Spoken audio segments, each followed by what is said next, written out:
Μην τρεπόσαστε. Ειδοποιήστε και τους απ' έξω και ελάτε σιγά σιγά. Και κάποιοι να έρθουν εδώ δίπλα.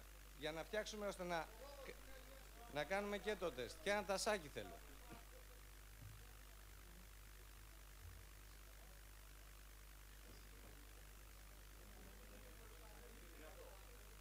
Ναι, ναι.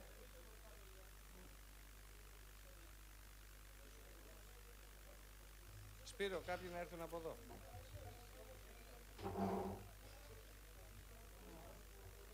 Χριστάκη, Χρήστο.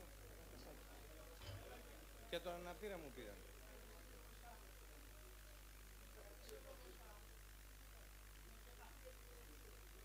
Ελάτε λίγο, κάποιοι συνάδελφοι να έρθουν. Κώστα, ελάτε δίπλα μου, γιατί πρέπει να δούμε το πλάνο, γιατί θα βγούμε διαδικτυακά.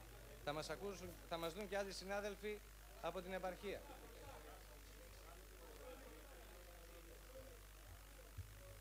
Μαρία, έλα και εσύ να έχουμε και μια γυναίκα. Έλα καλέ να έχουμε και μια γυναίκα. Έλα, να είναι και μια γυναίκα, ναι. Βέβαια.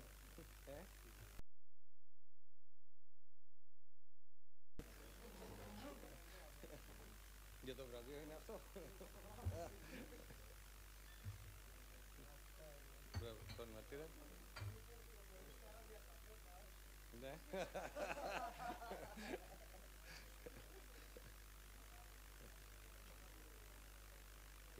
Θέλω κάποιος να κάτσει σε αυτή την καρέκλα εδώ. Και κάποιος να κάτσει σε αυτή την καρέκλα. Είναι περίπου, θα είναι 10 άτομα, είναι το πάνελ, οι προσκεκλημένοι 11 άτομα. Άρα πρέπει να φτιάξουμε ένα πάνελ με 11 άτομα. Σπύρο. Έλα, θα σε δουν και από την Άνδρο, έλα. Λοιπόν, από Κυψέλη, Βαγγέλη, έλα, ελάτε. Ελάτε, χρειαζόμαστε ένα πάνελ που θα είναι αντιπροσωπευτικό των ομιλητών που έχουν δεχτεί. Κύριε Βαφιάδη, να μας κάνετε την τιμή.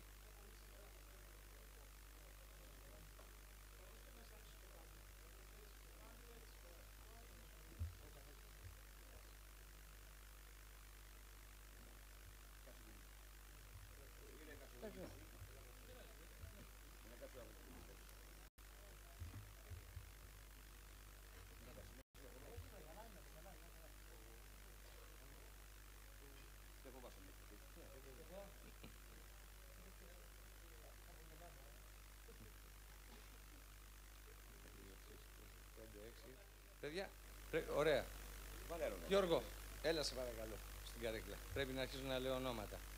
Σωτήρη, έλα κάτσε κάπου.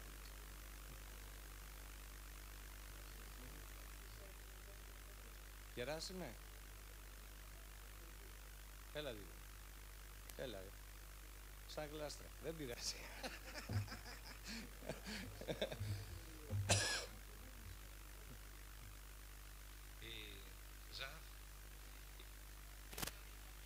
Ακούγεται πάρα πολύ χαμηλά. Ωραία. Τώρα ακούγεται καλύτερα, πάρα πολύ δυνατά είναι. Μικροφωνίζει πάρα πολύ δυνατά. Σε λίγο θα συνδεθούμε διαδικτυακά και θα μας δουν και οι συνάδελφοι. Μας ακούνε αυτή τη στιγμή? Μας ακούνε αλλά χαμηλά. Συνάδελφοι, γεια σας από την επαρχία. Χαιρετούμε Θεσσαλονίκη, Κοζάνη, Λάρισα, Ιεράπετρα, Ηράκλειο, Πάτρα, Καλαμάτα, Πύργο, Αίγιο, Αγρίνιο, Καρδίτσα, Κοζάνη, Λάρισα, Τρίκαλα. Την Άρτα δεν την έχουμε, αλλά τη χαιρετάμε. Είμαστε σίγουροι ότι και άλλοι συνάδελφοι από εκεί μας βλέπουν. Γνωρίζετε πολύ καλά το σκοπό αυτής της συγκέντρωσης, η οποία όμως δυστυχώς αναβλήθηκε λόγω μεταφοράς της θεσινής ψηφοφορίας στη Βουλή για σήμερα.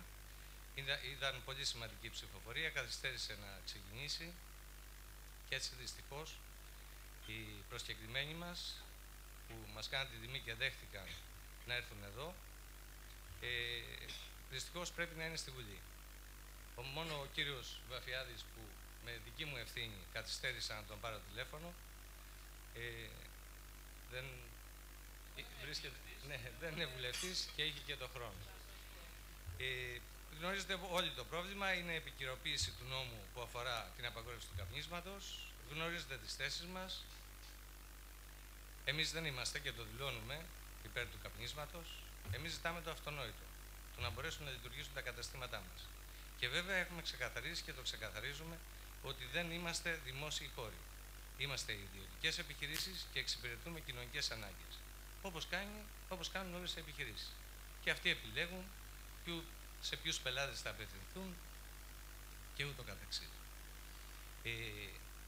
Σε αυτή την οικονομική συγκυρία, η εφαρμογή του νόμου που επιχειρείται αυτή τη στιγμή, ενός ανενεργού νόμου, έτσι το λέω, από την πλευρά του Υπουργείου Υγείας και συγκεκριμένα την κυρία Μακρύ, θα έχει σαν αποτέλεσμα το κλείσιμο των μαγαζιών μας.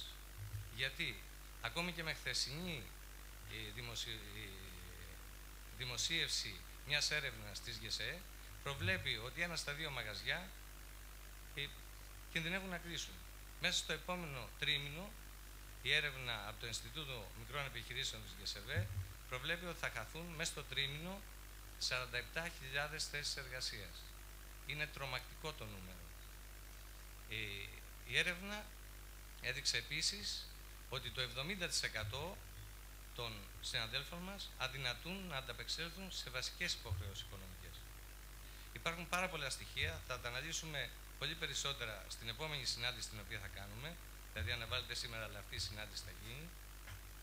Θέλω να πω ότι υπάρχει ένα πολύ καλό κλίμα από την πλευρά, ας πούμε, αυτών που καθορίζουν τις τύχες μας και παίρνουν αποφάσεις για εμάς. Αυτή τη φορά δέχονται να πάρουμε μαζί αποφάσεις. Δηλαδή από εμάς για εμάς.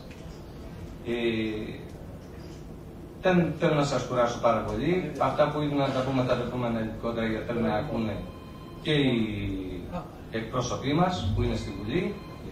Θα ήθελα μόνο, μιας και είναι ο κύριος Βαφιάδης, είναι τιμή μας λίγο να πει 2 πράγματα. Ευχαριστώ.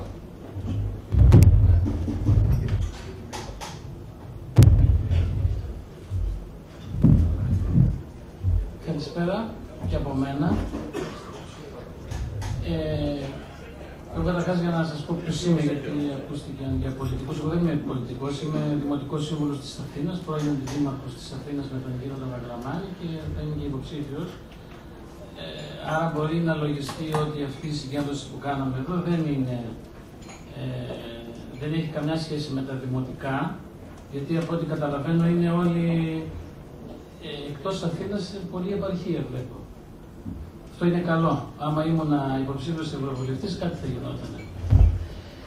Λοιπόν, ακούστε να σας πω κάτι. Θα σας πω ποιος είμαι εγώ. Εγώ προέρχομαι από το δικό σας το επάγγελμα. Οι γονείς μου έχουν ακόμα κατάστημα, αλλά έτυχε να ασχοληθώ με τα φοροτεχνικά και ως υπάλληλος του Υπουργείου Οικονομικών, ως φοριακός και ως Δημοτικός Σύμβουλος της Αθήνας και να ασχοληθώ με τα καταστήματα του υγειονομικού ενδιαφέροντος, διότι όπως γνωρίζετε, εδώ στην Αθήνα, ο Δημοτικός Σύμβουλος έχει ισχύ έναντι της Βουλής και των Υπουργείων. Είναι γεγονός ότι όταν στη θητεία μου ως αντιδήμαρχος στο Δήμο της Αθήνας, προσπαθήσαμε να βοηθήσουμε τα καταστήματα υγειονομικού ενδιαφέροντος με όσα γνωρίζαμε και όσες γνώσεις είχαμε και συνεργαστήκαμε βέβαια με τους συναδέλφους σας εδώ, τους επαγγελματίες, και προσπαθήσαμε να απεγκλωβίσουμε και οικονομικά και επιχειρηματικο-επαγγελματικά τους ανθρώπους που ασχολούνται εδώ στην Αθήνα με καταστήματα υγειονομικού ενδιαφέροντος. Κατά κάποιο τρόπο βοηθήσαμε και το πετύχαμε, έστω αυτό που κάναμε. Τι είχαμε κάνει τότε? Αν ενθυμίστε τότε, είχε βγει ένας νόμος, ο 3801 του 9, που ίσχυσε για πρόστιμα προς αυξήσεις και για τους γνώριστους χώρους είναι, αλλά και το κεφάλαιο. Δηλαδή υπήρχε, επί παραδείγματι, εμείς εδώ στην Αθήνα έχουμε μεγάλα προβλήματα, δεν ξέρω αν στην επαρχία το αντιμετωπίζουν αυτό. Εδώ στην Αθήνα τι υπάρχει? Εδώ στην Αθήνα λοιπόν είναι εντελώς ξεχωριστό από ό,τι υπάρχει στην επαρχία, γιατί και εγώ είμαι επαρχιώτης. Εδώ υπάρχουν 7 προεδρικά διατάγματα. η Βασιλής Σοφίας ξεχωριστό, η Αθηνάς ξεχωριστό, το Θησίο ξεχωριστό, το Ψηρή ξεχωριστό, η Πλάκα ξεχωριστό. 7 προεδρικά διατάγματα τα οποία για να πάρει κάποιος άδεια κοινόχρηστου χώρου τραπεζοκαθίσματα πρέπει να συνηγορήσουν 3 υπηρεσίες. Ποιες είναι αυτές οι υπηρεσίες? Είναι το Υπουργείο, το πρώην Υπεχοδέα και η Αρχαιολογική Υπηρεσία. Πολιτισμού, ναι, εντάξει. Αυτές λοιπόν οι υπηρεσίες εδώ έρχονται και δίνουν άδεια τραπεζοκαθισμάτων σε ένα καταστηματάρχη στην Πλάκα 1 μέτρο. Όταν λοιπόν πήγα εγώ σαν δήμαρχος, λέω είναι δυνατόν να δίνεται 1 μέτρο? Δηλαδή έχει μια πλατεία ολόκληρη ο άλλος μπροστά του. Έχει ένα πεζοδρόμιο 20 μέτρα. Εσείς λέω δίνετε 1 μέτρο? Ναι, λέει εμείς είμαστε αυτοί. Είναι αλήθεια. Εγώ θεωρούσα τον εαυτό μου όταν έγινα αντιδήμαρχος ότι είμαι ισχυρός. Δίνω άδεια τραπεζοκαθισμάτων τότε ώρα θέλω. Όχι κύριε Βαφιά, δεν έχετε κανένα δικαίωμα. 1 μέτρο λοιπόν. Και είναι εφικτό στο 1 μέτρο να βγάλει ο άλλος τραπεζοκάθισμα? Ναι. Και πώς θα γίνει αφού έχει άλλα 20 μέτρα μπροστά? Όταν θα δει πελάτη, θα βάλει και θα προσθέσει τραπεζοκαθίσμα. Λέει εμείς είμαστε έτσι. Και εγώ λέω ρε παιδιά είναι το δημοσίο. Και εγώ γνωρίζω, αλλά δεν γίνεται αυτό. Ενέργειες λοιπόν τότε για να καταργήσουμε τα προεδρικά διατάγματα, 0 στο τιμήμα. Τι να κάνουμε, εφαρμόζουμε λοιπόν τον νόμο αυτό το 3801. Γιατί? Για να απεγκλωβιστούν. Τότε λοιπόν.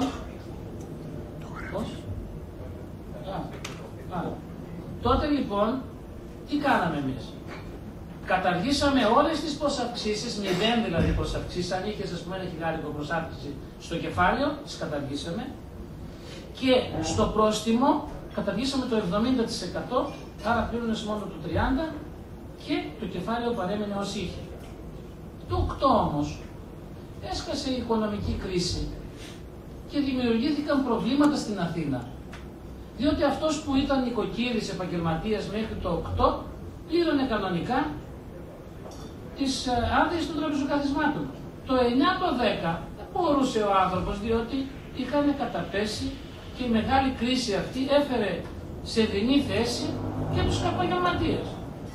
Τότε λοιπόν ζητήσαμε εμείς τουλάχιστον αυτή η δικιά μας η πρόταση να συνεχιστεί. Το είχαν κρατήσει νομίζω για κανένα χρόνο, 1,5 δεν ξέρω αν θυμάμαι. Πάση περιπτώσει. Και όποιος δεν πλήρωνε, ξαναεπανέρχονταν πάλι από την αρχή, όσο ήταν ξανά το κεφάλαιό του. Ζητήσαμε λοιπόν να ξαναεπανέλθει αυτός ο νόμος, δεν μας άκουσαν. Εγώ τότε, παιδιά, στο Δήμο της Αθήνας μάζεψα λεφτά. Μάζεψα λεφτά και αυτά που λέει ο κύριος Καμής, δεν ξέρω τι υπάρχουν, το Δήμο της Αθήνας τον νοικοκυρέψαμε εμείς. Και έτσι ξεκίνησε η ιστορία. Όλοι έπρεπε να είναι και κάποιος συνάδελφος από εδώ, αλλά δεν υπάρχει. Τους άφησα 10 εκατομμύρια, 19.600 κας και ταυτόχρονα όλα πληρωμένα. Γιατί πληρώνετε εσείς. Πράγματι είχα μαζέψει λεφτά τότε εγώ από το Δήμο της Αθήνας. Και λειτουργούσε άψογα. Και εκτός από αυτό, εγώ είχα πάρει 20 εκατομμύρια δάνειο, αυτός πήρε 31 εκατομμύρια δάνειο. Τέλος πάντων είναι άλλο θέμα. Θέλω λοιπόν να πω το εξής τώρα. Εγώ θέλω να πω για τα τραπεζοκαθίσματα γιατί η επαρχία δεν τα ξέρει αυτά. Γιατί νομίζει η επαρχία ότι εδώ είναι κάτι άλλο, ας πούμε, είναι ξεχωριστό. Τα προεδρικά διατάγματα, παιδιά, πρέπει να καταργηθούν εμάς εδώ στην Αθήνα. Σας το λέω για να ξέρετε. Δεν υπάρχει περίπτωση. Τέλος. Δεν υπάρχει περίπτωση εσύ να πληρώνεις πρόστιμο 300% έχει εδώ.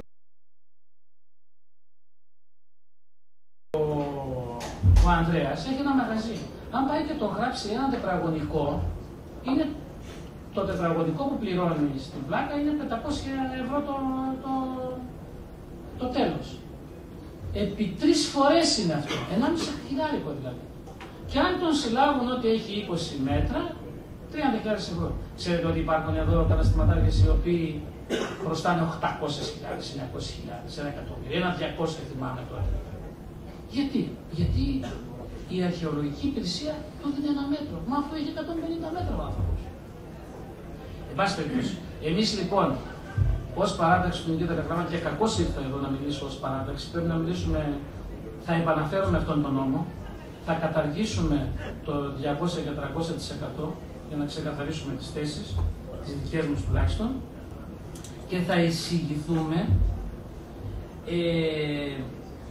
για τις παρόδιες στοές, γιατί έχουμε και άλλο θέμα, τώρα βέβαια δεν είναι...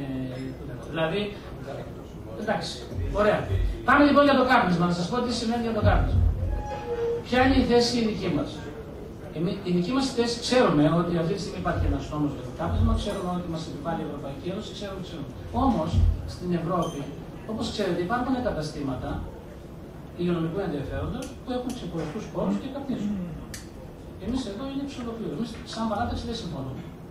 Σαν παράδοξη με κύριε Λαμάνη. Εμείς τι θέλουμε, λέμε λοιπόν. Θέλετε κύριοι να έχετε κατάστημα καπνίζοντες, να βγάλετε άδεια καπνίζοντες. Θέλετε να έχετε μη καπνίζοντες, να βγάλετε άδεια μη καπνίζοντες. Η μία πρόταση. Και η άλλη είναι στα μεγάλα καταστήματα που έχουν μεγάλους χώρους να υπάρχουν ξεχωριστοί χώροι καπνίσματος. Αυτή είναι η δικιά μας πρόταση. Δεν είναι λαϊκίστικο αυτό που σας λέω, είναι πρότασή μας. Και εμείς το θέλουμε. Θα μου πείτε, μπορείτε να το κάνετε, όχι. Για να ξεκαθαρίσω. Εγώ προσωπικά δεν μπορώ να το κάνω. Η Βουλή το κάνει, η Βουλή αποφασίζει και για τα τραπεζοκαθίσματα η Βουλή και για τον νόμο τον ευεργετικό η Βουλή και για την αν επιτρέπεται ή όχι το κάπνισμα η Βουλή. Αυτά. Λοιπόν,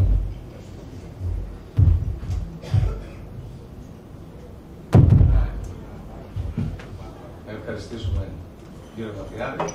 Τον περιμένουμε τον κύριο Πεκλαμάκη στην επόμενη συνάντηση που θα κάνουμε.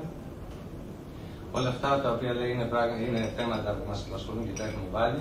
Και έτσι υπάρχει μία απάντηση όσον αφορά το θέμα και των υπηρεσιών, οι οποίες εμπλέκονται. Εγώ κάποτε έθεσα ένα ερώτημα σε πολλούς υπουργούς. Μπορεί κάποιος να πει αυτός ο κλάδος εστίας και αναψυχής πού υπάγεται? Αν σας δώσαν εσάς απάντηση, άλλο τόσο έδωσαν και σε μένα.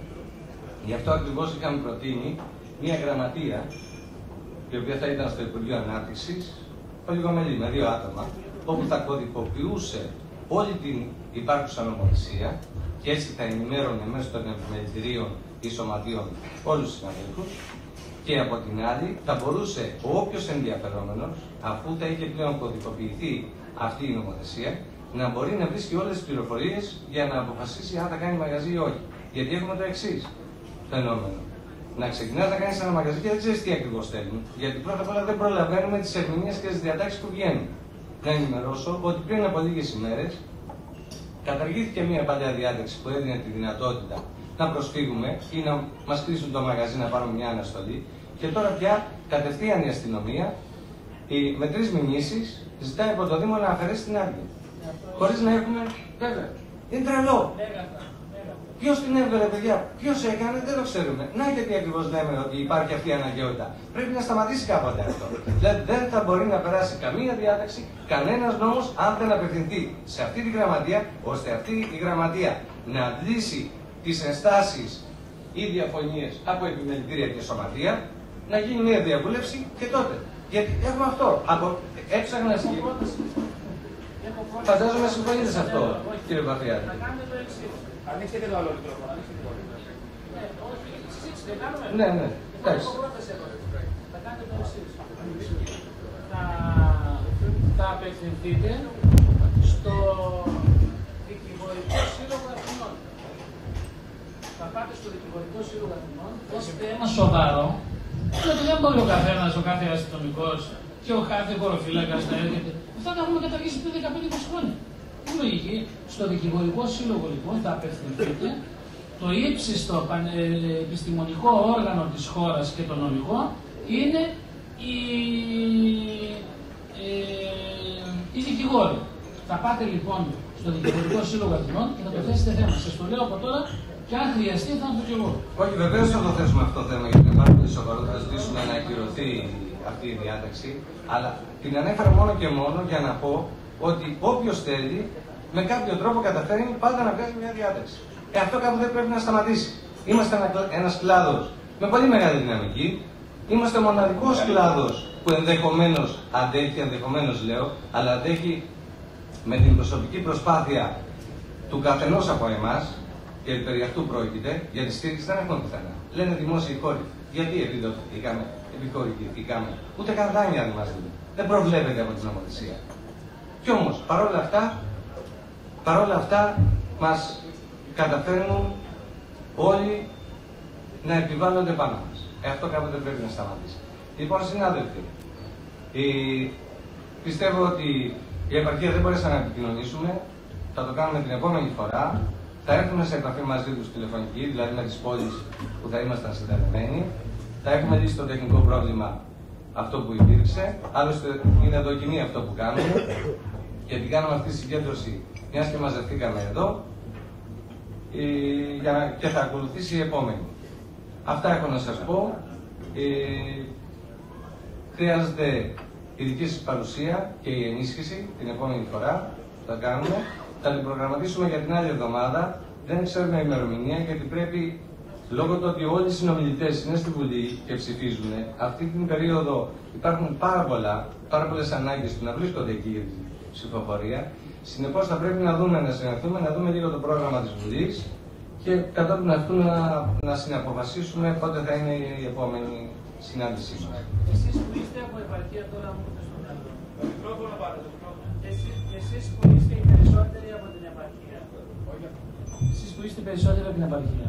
Πιέστε τους βουλευτές. Είναι ανημέρωτοι οι βουλευτές για το θέμα το συγκεκριμένο. Πολλές φορές λοιπόν παραγοντίζουν στην επαρχία και ασχολούνται με τα αγροτικά και κάνουν και δεν είναι. Το θέμα είναι σοβαρό. Εσείς απασχολείτε χιλιάδες, εκατοντάδες θέσεις εργασίας.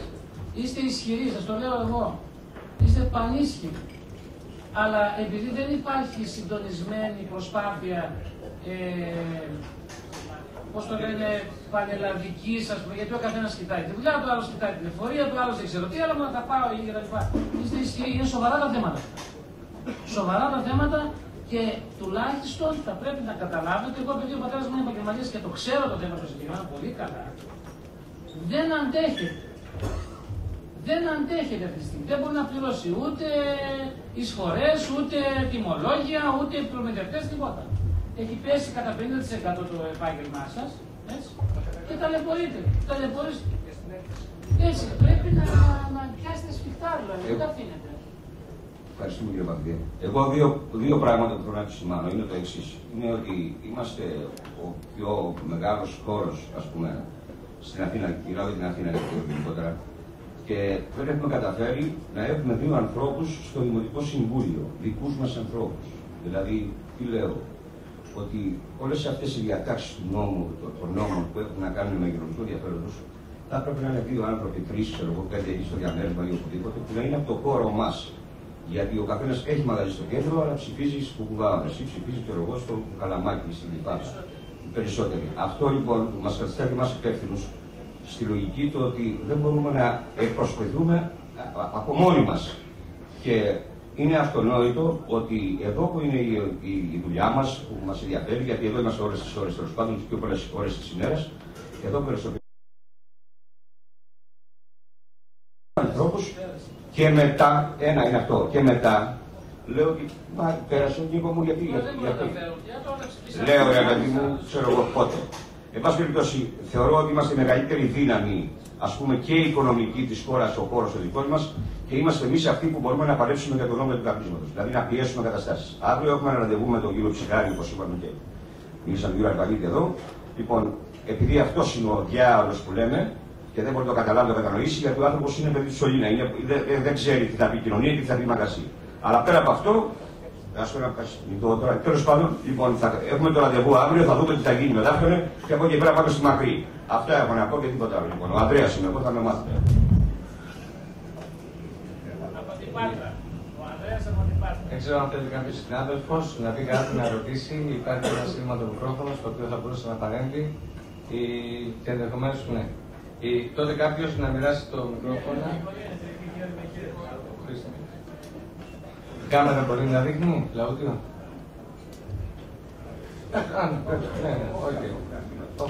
Ναι, για χαρά. Ονομάζομαι Χατζηλαζαρής Παναγιώτης, έρχομαι από τον Πύργο Ηλίας. Καταρχήν συγχαρητήρια για την πρωτοβουλία της συγκεκριμένης συγκέντρωσης. Εγώ ενημερώθηκα για αυτή μέσω του διαδικτύου. Είμαι ιδιοκτήτης μιας μουσικής σκηνής, νεοσύστατης, στον Πύργο Ηλίας. και πιθανόν λόγω έντονου ενδιαφέροντος και λόγω της αρχής δουλειάς κινητοποιήθηκα προς αυτή την κατεύθυνση. Ήθελα να πω πως δεν υπάρχει μια σχετική ενημέρωση μέσω του διαδικτύου που όποιος προβληματίζεται πιθανόν έχει τη δυνατότητα να παραστεί σε τέτοιου είδους εκδηλώσεις. Όμως, εγώ σήμερα βλέπω κάτι το δυσανάλογο. Βλέπω ένα πολύ σημαντικό ζήτημα με πολύ λίγους ανθρώπους να παρίστανται. Δεν μιλάμε με τους βουλευτές. Δεν μιλάμε με τους βουλευτές.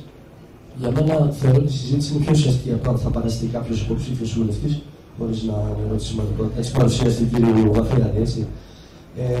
Ίσως θα έπρεπε να γίνει μια πιο οργανωμένη κίνηση στον τρόπο της δημοσίευσης του συγκεκριμένου ζητήματος, με δελτία τύπου σε όλες τις εφημερίδες και της Αθήνας, της Θεσσαλονίκης, των μικρών πόλεων. Νομίζω ότι αν υπάρχει έστω και ένας επαγγελματίας σε κάθε μικρή πόλη, ο οποίος μπορεί να το πάρει επάνω του, να εγγραφεί στο σύλλογο, γιατί είδα ότι το skafebar.gr έχει κάποιες υποδομές ώστε να μαζέψει κάποιον κόσμο, δελτία τύπου στις εφημερίδες. Facebook, που είναι η μεγαλύτερη δύναμη ενημέρωσης αυτή τη στιγμή, δημοσίευση ώστε την επόμενη εβδομάδα αυτός ο χώρος θα πρέπει να είναι κατάμεσος, θα πρέπει να είναι γεμάτος.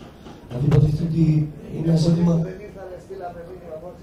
Όχι, μα δεν αμφιβάλλω, δεν αμφισβητώ την οργάνωση της συγκεκριμένης σήμερα εκδήλωσης, έτσι. Νομίζω όμως ότι μπορούν να γίνουν πλέον κινήσεις ώστε την επόμενη φορά αυτή η εκδήλωση να έχει ουσιαστικά ένα, δεν ξέρω, μεγαλύτερο αντίκρισμα. Αυτό ήθελα να πω. Εγώ θα είμαι εδώ και την επόμενη εβδομάδα από τον Πύργο. Να είστε καλά. Και θα ήθελα κι άλλοι να είναι εδώ και ελπίζω ότι την επόμενη φορά να είναι περισσότερο. Να είστε καλά. Ευχαριστώ. Τελικά, θέλω να δώσουμε τις ευκαιρίες με αυτά που είπε ο συνάδελφος από τον Πύργο. Τον ευχαριστούμε που έκανε τον κόπο και ήρθε. Ότι το θέμα της δημοσιότητας δυστυχώς διανύει μια περίοδο που τα μεγάλα κανάλια και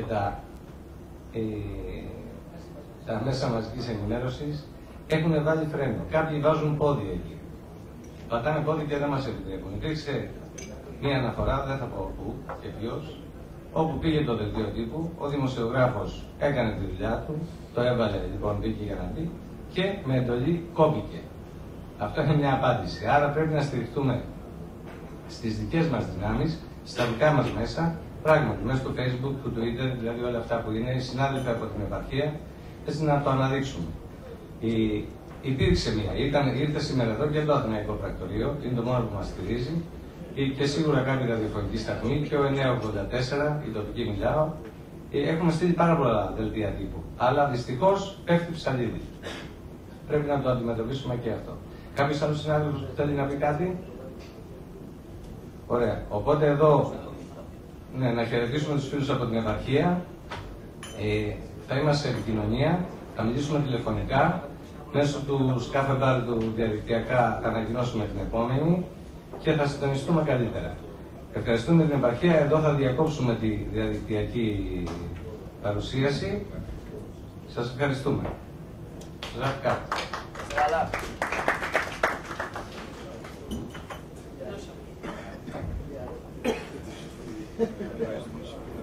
Λοιπόν, εάν δεν το βάλετε μπροστά, σας το λέω εγώ επειδή το έζησα το χρόνια στο Δήμο της Αθήνας, δεν πρόκειται να κερδίσετε τίποτα. Στήριξη θέλουμε, κύριε Βαφιάδη, μπροστά το βάλουμε, γι' αυτό είμαστε εδώ. Εμείς το βάλουμε μπροστά. Εσείς που πάτε. Από πίσω θα κάνουμε. Εμείς είμαστε εδώ μπροστά. Αυτή η εκδήλωση είχε γίνει μια φορά στο Κοκκίνο Συνέδριο όταν ήμουν αντιδήμαρχος. Την έκανε τότε, μαζεύτηκαν τόσοι. Αλλά δεν γίνεται αυτό να γίνεται προεκλογικά. Δεν έχει νόημα προεκλογικά. Αυτά πρέπει να γίνονται προεκλογικά, όλοι μια θα λέτε. Ναι, ναι, ναι, ναι. Όταν θα βγουν οι εκλογές και μετά, τελειώσαμε. Γεια σας. Γεια σας.